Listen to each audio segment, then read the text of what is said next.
नमस्कार दोस्तों। देवभूमि कहे जाने वाले उत्तराखंड का आपदा से बहुत पुराना रिश्ता रहा है। 2013 में केदार घाटी में हुई त्रासदी में 5000 से अधिक लोगों ने अपनी जान गंवाई थी। वहीं बीती 7 फरवरी को चमोली जिले के तपोवन घाटी में नंदा देवी ग्लेशियर के एक हिस्से के टूट जाने से धौलीगंगा नदी में विकराल बाढ़ आ गई और हिमालय के उस कमजोर हिस्से में बड़े पैमाने पर तबाही हुई। जानकारी के अनुसार 32 लोग अपनी जान गंवा चुके हैं, वहीं 197 लोग अभी भी लापता हैं। इस तबाही से 2 बड़े हाइड्रो प्लांट को भी भारी नुकसान पहुंचा है, जिसमें कि पहला एनटीपीसी का Tapovan Vishnugad hydro power project है और वहीं दूसरा ऋषिगंगा हाइड्रो पावर प्रोजेक्ट है। आज की इस वीडियो में हम नंदा देवी ग्लेशियर के टूटने और उसके पीछे क्या वजह रही होगी उस बारे में बात करेंगे। कई एक्सपर्ट का मानना है कि इसके पीछे एक फिनोमिना है जिसको कि हम ग्लेशियर लेक आउटबर्स्ट फ्लड भी कहते हैं। तो इसके लिए हमें शुरू से शुरुआत करनी पड़ेगी। तो दोस्तों, सबसे पहले बात करेंगे कि आखिर ग्लेशियर होता क्या है। तो ग्लेशियर एक बर्फ़ के पहाड़ को कहते हैं जिसमें कि बहुत सारी बर्फ़ कई सालों तक जब इकट्ठी हो जाती है और वहाँ पर टेम्परेचर हमेशा इतना ठंडा रहता है कि बर्फ़ पड़ती रहती है और बर्फ़ को पिघलने का टाइम ही नहीं मिलता। ग्लेशियर में बर्फ़ का बहुत भारी और बड़ा कलेक्शन होता है। अपने वेट की वजह से जब ये ग्लेशियर फ्लो करके पहाड़ी के नीचे आ जाता है और वहाँ पर टेम्परेचर ऊपर से ज़्यादा रहता है तो बर्फ़ मेल्ट कर जाती है और वहाँ पर एक लेक बना देती है जिसको कि हम ग्लेशियर लेक कहते हैं। तो दोस्तों, अब बात करते हैं कि ग्लेशियर लेक बाढ़ आखिर क्या है।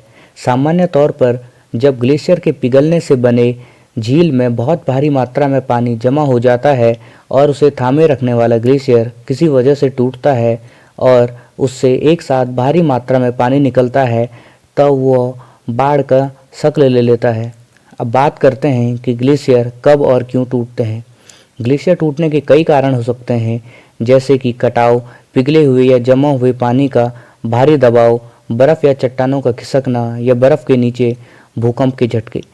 यह तब भी हो सकता है जब पास में ग्लेशियर का कोई बड़ा हिस्सा टूटने की वजह से ग्लेशियर से बनी झील में पानी की भारी मात्रा अपने स्थान से खिसक जाता है।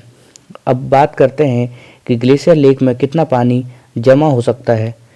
ग्लेशियर लेक में पानी की मात्रा अलग अलग होती है, लेकिन इसमें लाखों क्यूबिक मीटर पानी जमा हो सकता है। अगर बर्फ़ का पिघलना जारी रहा तो यह पानी बनकर ग्लेशियर लेक से कुछ मिनटों में भी निकल सकता है। कभी कुछ घंटे भी लग सकते हैं और कभी कभी दिन भी लगते हैं। लेकिन अगर अचानक हुआ तो इसी से तबाही मचने की आशंका ज़्यादा रहती है। जहां वाडिया हिमालय भूविज्ञान संस्थान के वैज्ञानिकों ने तबाही का कारण एवलांच से बनी झील का टूटना बताया, जबकि इसरो के वैज्ञानिकों ने सैटेलाइट तस्वीरों के आधार पर कहा है कि एवलांच की वजह से ही ऋषिगंगा में बाढ़ आई। इसरो के वैज्ञानिकों ने उस क्षेत्र में किसी भी झील के बनने से इनकार किया। वाडिया संस्थान ने अपनी रिपोर्ट में चमोली आपदा का कारण एवलांच को माना।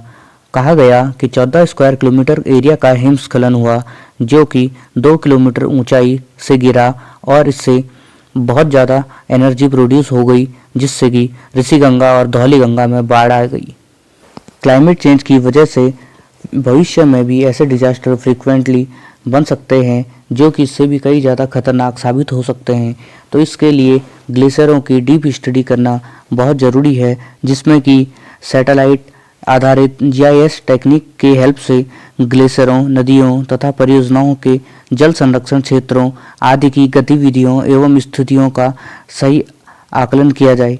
इससे उपलब्ध रिकॉर्ड समय समय पर उनका अध्ययन किया जाना चाहिए, ताकि किसी भी अनहोनी का पहले से अनुमान लगाया जा सके। उम्मीद करते हैं आपको ये वीडियो पसंद आई होगी और भविष्य में भी ऐसी वीडियोस देखने के लिए हमारे चैनल को सब्सक्राइब करना मत भूलिए।